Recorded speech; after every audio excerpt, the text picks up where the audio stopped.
समिती, जिल्हा परिषद ह्याच्या निवडणुकामध्ये त्या तालुक्यातल्या कार्यकर्त्यांच्या निवडणुका, की तिथला एखादा नवीन कार्यकर्ता तयार होतो, नेता तयार होतो. पण आता त्यातही घुसखोरी, त्यातही घराणेशाही.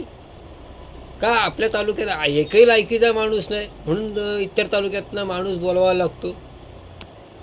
अरे असं जर झालं तर उद्या परळी, पेडली, जांभूळपाडा इथलेही सरपंच पेंडचे होतील.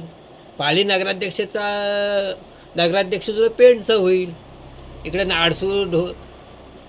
नाडसूर असेल किंवा इतर कुठलीही गावं असतील तिथले काय सरपंच पेंडचे करायचे.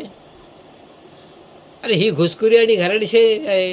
ही जर आत्ताच जर थांबवली नाही तर मग त्याचा जो परिणाम होईल तो मग काय करायचं आपण काय फक्त काय.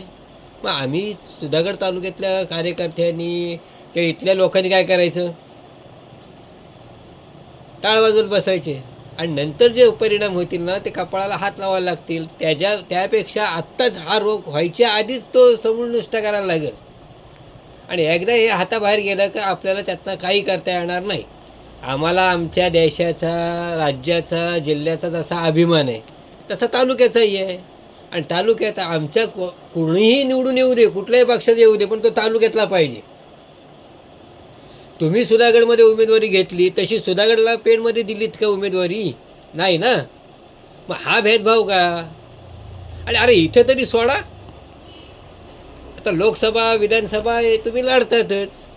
मग ते एवढ्या छोट्या निवडणुका तरी आमच्यासाठी ठेवा. आणि हा त्या तालुक्याचा विषय. आता तालुक्यातल्या लोकांनी विचार करायचा की हे ठेवायचं की वाढवायचं.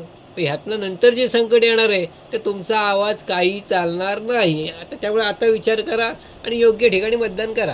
हे एवढंच आपल्या हातात आहे.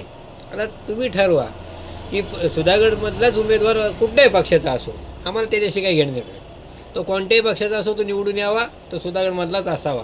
आता तुम्ही ठरवा आपल्या तालुक्याचा अभिमान, स्वाभिमान घाण ठेवायचा की तो, हा विचार तर तुम्ही करा. जय हिंद.